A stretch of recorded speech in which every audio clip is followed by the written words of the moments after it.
Hi again, it's here from the Garden Center in beautiful Kisinano. In our last video, I said 7 amazing indoor plants for low light space. And if you missed that one, be sure to check it out. But here's the things. Even if you pick up the right plant, if you use the wrong soil, it might be still struggle.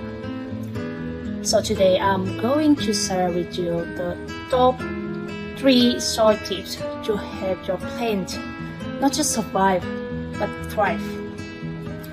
So are you ready? Tip number 1 is simple but super important. Not all soils are created equal. Different plants are different needs. If you want them to grow well, you will got to match the right soil to the right plant. Let's take tropical plant as an example, like philodendron and peace lily. These plants naturally grow under rainforest canopies, where the soil is moist, loose, and rich in organic matter. So they love a soil mix that's light, airy, holds some moisture but not soft.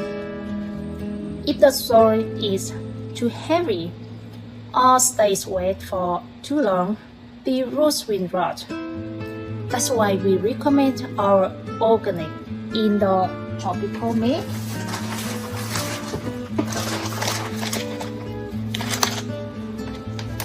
It's for normal tropical plant. It's made with cocoa coir, which holds moisture without getting soggy. Perlite, which keeps it nice and fluffy for airflow. And composted bark, which added nutrients and help drainage. It's ideal for most leafy plants that you keep indoors, like peace lily, monstera, even calatheras. Now on the other hand, we have got succulent and cacti. These guys are desert plants and they hate wet feet.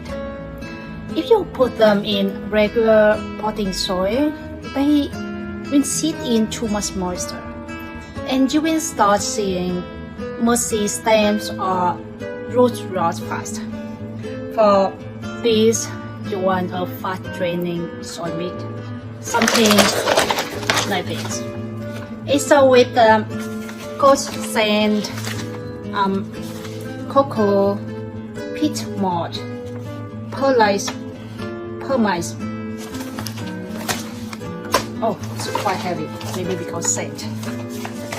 Yeah, that's how we have it in our store, and we use for all our succulent. And this we have available in the store, and we use for all our succulent and cacti.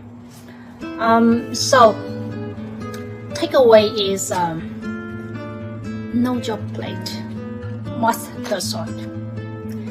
Think of it like shoe. You wouldn't wear raining boots to a beach. Same with plants. Give the root the shoes they were meant to grow in.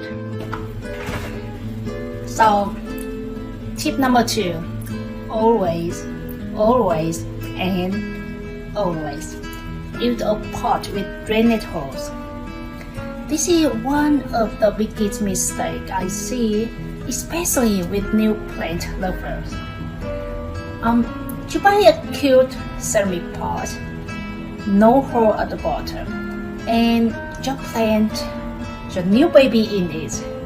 This looks great until 2 weeks later, the leaves start yellowing, the soil smells funny, and the roots are basically drowning. Here is the thing. Even you are using the perfect soil without a drainage hole, so excess water have nowhere to go. This is a pot with drainage hole. Yeah. you need to buy a pot with drainage hole like this. It's beautiful, but still have a drainage hole, right? Yeah. And the water can go through it. It's not stuck. It not stay inside the pot. That means the bottom of your pot stay soggy, root rot, and your plants slowly die, even if you're watering carefully.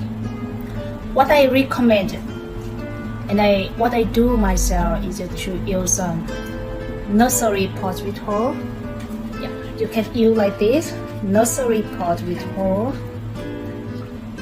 Then place inside the decorative color pot.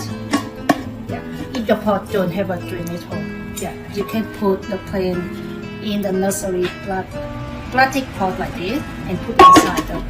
This way, when the water, you can take it out, let it drain fully, and then put it back in the plastic pot.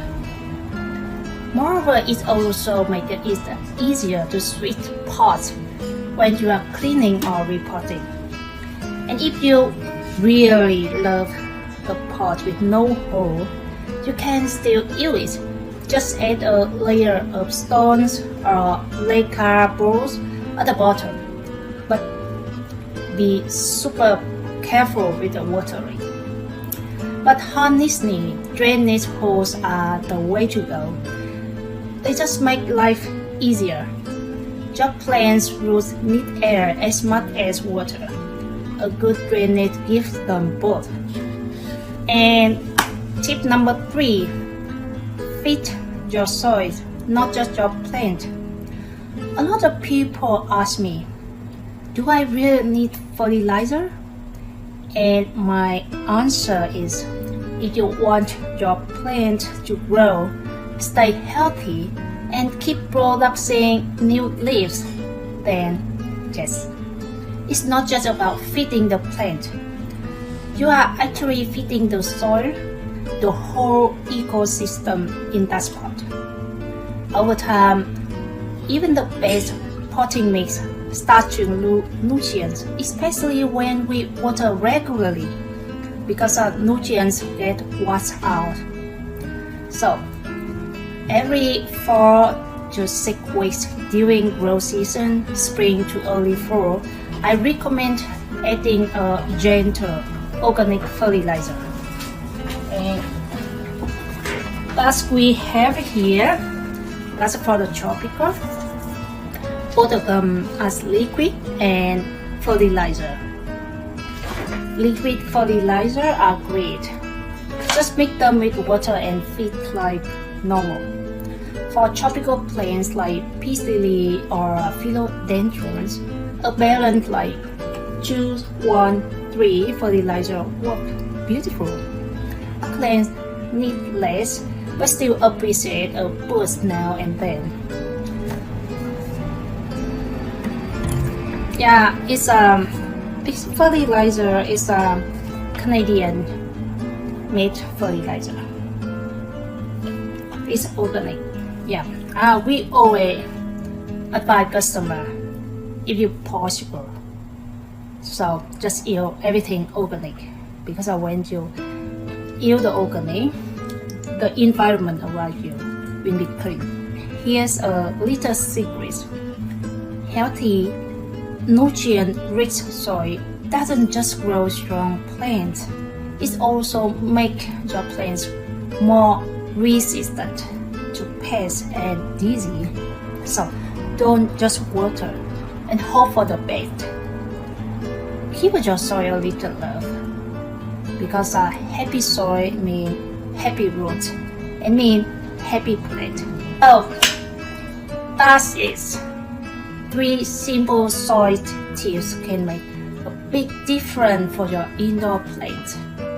I hope this gives you more confidence when you pick the right soil and take care of your green friends.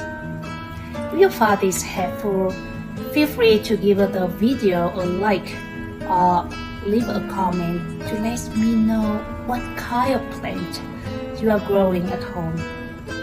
In the next video, I will show you something special, a little look to our rare and collector plant. The kind that plant lovers get really excited about. So, if you are curious about those unique beautifuls you don't often see in a big box store, you won't want to miss it. And if you are nearby, come visit us at the shop. We always sitting here. Thanks for spending a few minutes with me, and I will see you in the next video.